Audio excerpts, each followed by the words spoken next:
issue, but it turned into a hostage situation, and it turned into a shooting situation. So I want to talk a little bit about public safety and what that means. And we talked a little, I just mentioned about interpretation. You go around all these counties, and Miami-Dade might have a different interpretation of the NFPA 72. I want to talk with the panel a little bit about public safety, and then we'll talk a little bit more about DAS and the other things that make up a smart building. So really kind of, as we look at public safety, and I'm going to start off with you, Greg, understand that there's specific mandates and specifications for public safety, but what's the most important aspect of deploying a system in a building to really do life safety? Thank you. I would say there are obviously a myriad of options and designs and specifications that need to be followed. There's budget implications, but having been at Sprint for many, many years, having worked at a system integrator and now with an equipment provider, one of the things I learned is that there is always going to be a powerful ecosystem that you need to be a part of in order to have a successful deployment. If you go at this alone, that's something that really is going to be a challenge, because every county, state, they might have different standards, different specifications, so you need to work with an integrator that has experience in deploying public safety systems, that you know and can trust, can look at your building and give you an accurate design. You need to look at an equipment provider whose equipment is public safety rated.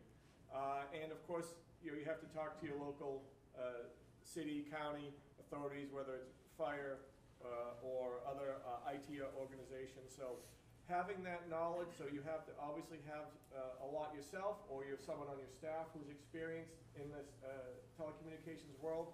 But again, one of my recommendations is you form a trusted community of experts who have a deep experience that you can trust, and that's really going to get you off on the right foot to getting a successful deployment. Excellent, I appreciate that. Ray, when you look at the disparate technologies, in a homogeneous type environment to make a smart building, considering public safety, Wi-Fi, converged solutions, security, what kind of converged solutions do you think the end user's going to see? How easy is it to tell that story? It's a concise message. It is. It's a technologically doable. Firstly, to Greg's point about public safety, I could not agree more. The one thing also that we've seen out there in this space is just lack of awareness. There's examples all over the United States of whether it be on the consultant side, the construction side, the GC side of things, they just don't know what they don't know. So an education on what the codes are and the compliance issues for each of these AHJs, like Dade County, for example, there's a pre-approval checklist that has 53 line items on it, and that's just to get the process started. And then there's the back-end grid walks and everything else. So to your point about trusted partners, and that being is part of a converged story, if you will, Kevin.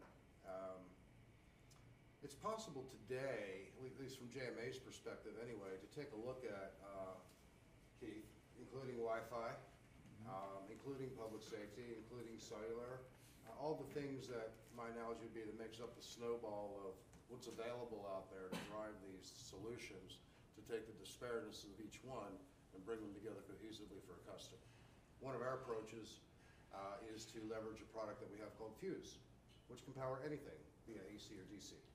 So it doesn't matter if it's a security camera, or if it's a device from Ingenue, or if it's a Wi-Fi AP, or a cellular system.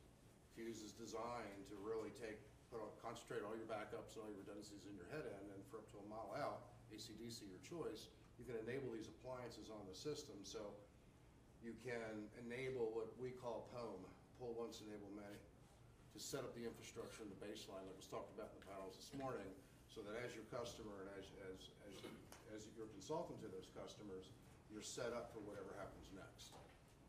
Excellent. Appreciate that. Hey, kind of expanding on that, Mark, I know that you've had a lot of experience as a system integrator working not only with the wireless service carriers, but also on the public safety. It was probably very refreshing to you to see how the AHJs are so welcoming of premises interest in working together. Can you expand on that a little bit? They are. We typically look at ourselves as kind of that missing piece of the puzzle that brings the OEM to that trusted piece of the partnership partnership between the OEM and the AHJs and the end user. We've been very successful working directly with the AHJs to, I don't ever want to use the word overtake a code by any means, but we've been able to shift their train of thought with regard to actually retransmitting two-way public safety on a common DAS by taking a cellular multi-carrier band head end and a two-way public safety head end with individual strands of fibers to the remote radio location where we connect respectively those radios to their head ends, and then with the use of uplink and downlink filtering, combine the two systems from that point out to the antennas. And as long as you have isolation with separation at a high enough level, you will eliminate intermodulation potential issues. And the AHJs are becoming very forgiving of that and appreciative of that from a cost-effective standpoint. As long as it's properly designed and engineered, as these gentlemen were sharing, it's definitely doable. From your experience, have you seen a much quicker timeline on those public safety projects versus working the license frequencies with the wireless carriers? Can you kind of give the audience a little bit of idea what that timeline would look like? Absolutely. There's not an AHJ in the country that I'm aware of that doesn't want you to retransmit their frequencies.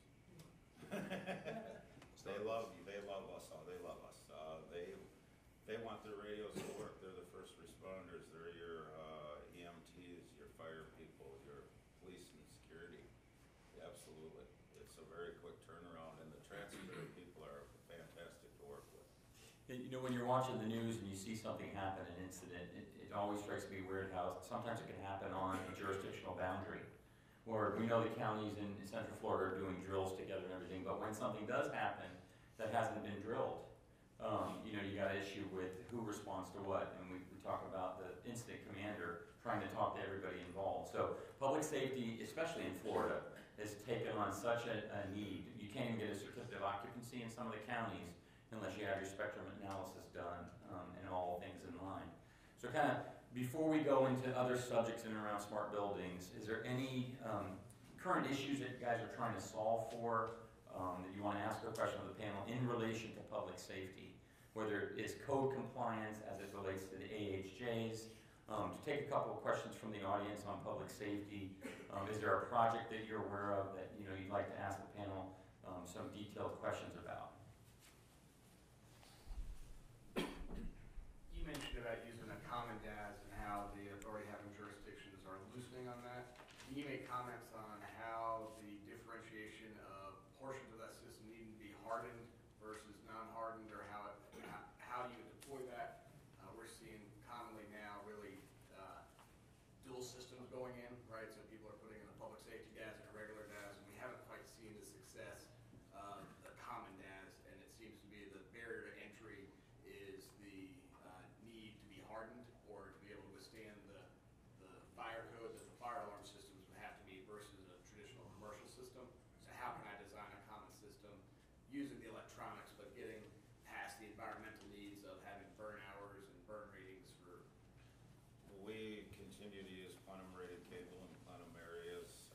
Any peripheral devices that are required by the fire and safety codes to be enclosed, we just enclose those particular devices in the lower levels. And we basically met all of the code needs for those types of things. But however, it is still on a common DAS, and it was very cost effective. And the HJs are really looking closely at it now because they're realizing that it, in lieu of the requirement of needing the system in place for the occupancy, the more cost effective we're able to make it, the more apt that the two-way public safety bands are going to be utilized in inoperable areas of existing facilities as well. We don't want to just target new builds. The existing facilities, there's not a requirement by the end user to have those systems, but if they're cost effective while they're putting in a multi-band solution that is a need, they're more apt to place the two-way public safety as well. Therefore, I think that's one of the biggest reasons the HJs are becoming more forgiving. And Bob, to add to what Mark just said, I agree. In a lot of environments, the AHJs across the United States will absolutely, for command and control issues and redundancy, look at separate parallel systems. In some cases, maybe not. The important thing is, I think, is to have the ability to do either one, assuming you can make the business case to the AHJ that it makes sense to go that way. You can get on an exception basis, even with, not necessarily in a Dade County, but in other jurisdictions where they may say, I gotta have their lives are at stake, I get that. But I've seen cases where it can be co-sited, so when you look at it from, what products and what technologies can solve that problem, another big thing, other than just the fire rating piece, is the filtering, right? Because these public safety frequencies are co-located, the guard band between, it's kind of like the white space on a record album between songs 1, 2, 3, and 4, easy for the music to get blurred, right? So what we think is that internal, not external, notch filtering within the chassis itself allows us to really separate those bands of like 758 and other bands like that, and then transmit that out without any power loss so it can match up. So from that perspective, we can go either way. And to Mark's point, it can go either way, but it is optional if you can convince the AHJ that it makes sense, that you can conform with their requirements. Last point I would say on public safety is, and others would argue with me, is we go to all this length to wrap it in 3M tape or put it in conduit or the 2-hour fire door, and we're fighting the fire, and public safety is everybody's problem. But when that antenna melts, then what? And one other thing, again, just to dovetail here in terms of the common DAS, where at ADRF we've done that for customers before, and you work with the HJ and you go by their standards, and one would be tying into the fire alarm control panel, which of course is a must, and the battery backup. In one instance, we had, the building had sort of a universal common power supply. So the whole system went into that anyway, so it kind of met the battery backup. You also had, as you said, the ability to, we had public safety repeater, and then we had 700-800 public safety on a DAS with AWS for a carrier. So it was one of these situations where it was very tough environment, complex, but we were able to utilize, our equipment could support it, and we worked with the building owner, and they in turn worked with the AHJ. So it's possible, but you have to be educated and Educating at the AHJ is key to get that done. Yes. Yeah. So a lot of the drills that you see happen in public safety, they're drilling a building, they're drilling a campus, right? They're doing these drills quite often. But a lot of the incidents that we see are moving, right? You look at San Bernardino. It actually moved throughout the whole community as this was all going down. When they wound up taking the lives of the 2 perpetrators, there was actually 4 GoPro cameras at the floorboard of the vehicle. And their main method of, operation was they were heading back to their apartment to download all the killings, right? So now you've got multiple municipalities trying to solve for mental health. How do we do that? We talked all day about networking and being a public-private partnership. You got a lot of things going on with public safety. So I hope in our lifetimes, hopefully soon, we'll see a bold governor that makes the mandate not on the county level, but on the state level. And that's probably a topic for another day. But we start seeing the states do it in that way. Brownfield and Greenfield are going to be a problem. Because if you look at Greenfield right now, it's very easy when the walls are open to put up a public safety amplifier, cover all the different frequency sets. But what do you do for Brownfield? So Patrick, I'll pose that question to you. How is the Brownfield customer going to get supported through public safety today? Well, this is a good question. Thank you, Kevin. A lot of times when we're talking about public safety, also you're considering the public's safety. I mean, it's not necessarily just that certain frequency band.